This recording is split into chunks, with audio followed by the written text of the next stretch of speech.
দেখতে পাচ্ছেন বাসটি ধীরে ধীরে ধীরে ধীরে উপরের দিকে তোলা হচ্ছে।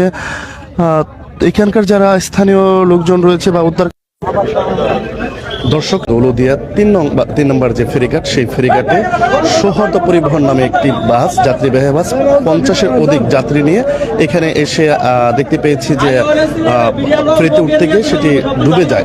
এই ঘটনায় কিন্তু মর্মান্তিক একটি ঘটনার সৃষ্টি হয়েছে। আমরা জানতে পারি 5:15টার দিকে এই ঘটনা ঘটে। আর এরপর থেকে কিন্তু এই এলাকাতে স্বজনদের যাদের হাজারি, সেই সাথে যারা এখানে বাসে যাত্রী ছিলেন এবং তাদের পরিবার পরিজন ছুটে এসেছে। তো সবকিছু মিলিয়ে বলা যায় যে এই জায়গাটিতে একটি আকাশ বাতাস সবকিছুই আসলে ভারী হয়ে আসছে। এখানে স্বজনদের হাজারি থেকে শুরু করে সবকিছু মিলিয়ে বলা যায় যে একটি মর্মান্তিক দৃশ্য এখানে সৃষ্টি হয়েছে। আমরা একটু দেখানোর চেষ্টা করি।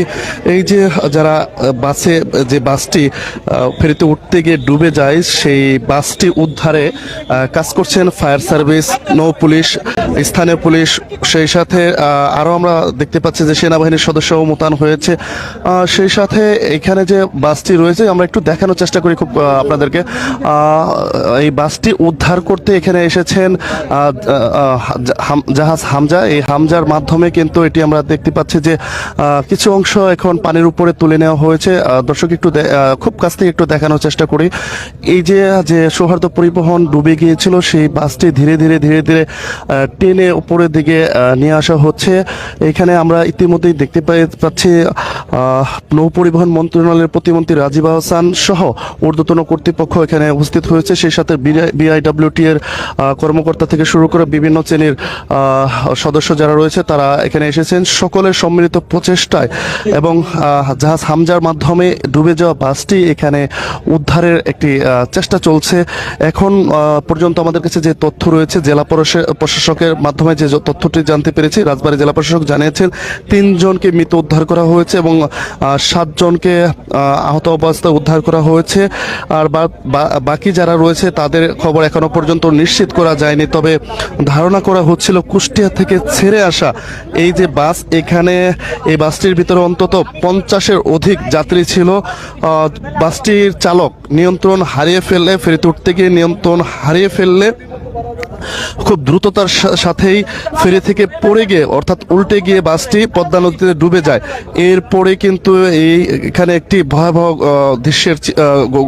দৃশ্য পরিণত হয় এবং মর্মান্তিক একটি দুর্ঘটনা ঘটে যায়। ইতিমধ্যে আপনারা বিভিন্ন গণমাধ্যম কর্মী এবং সামাজিক যোগাযোগের মাধ্যমে জানতে পেরেছেন। আমরা ঠিক সেই জায়গাটিতেই অবস্থান করছি। আমরা 3 নম্বর যে ফেরি ঘাট রয়েছে, সেই ফেরি ঘাটে যে বাসটি ডুবে গিয়েছিল সেটি উদ্ধারের চিত্র আপনাদেরকে স্ক্রিনের মাধ্যমে দর্শক দেখানোর চেষ্টা করছি। দর্শক, নিশ্চয়ই দেখতে পাচ্ছেন ধীরে ধীরে ধীরে ধীরে যে ডুবে যাওয়া বাস সৌহার্দ্য, সেটি উপরের দিকে টেনে তোলা হচ্ছে।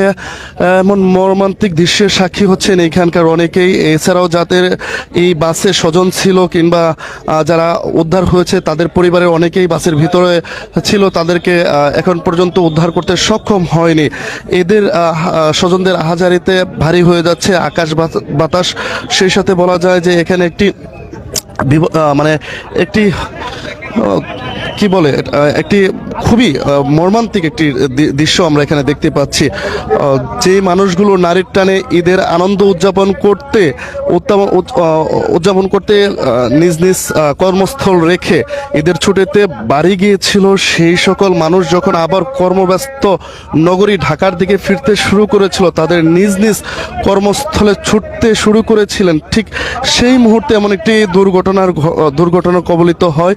এতে করে এই যে দৌলদিয়া ফেরিগেট এলাকায় এখানে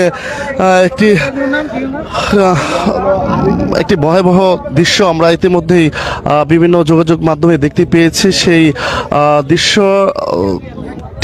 যে সর্বশেষ তথ্য বা সেই ঘটনার সর্বশেষ তথ্য কিভাবে উদ্ধার কাজ চলছে, সেই বিষয়টি আমরা আপনাদেরকে দেখাতে ইতিমধ্যে সক্ষম হয়েছি। আপনারা দেখতে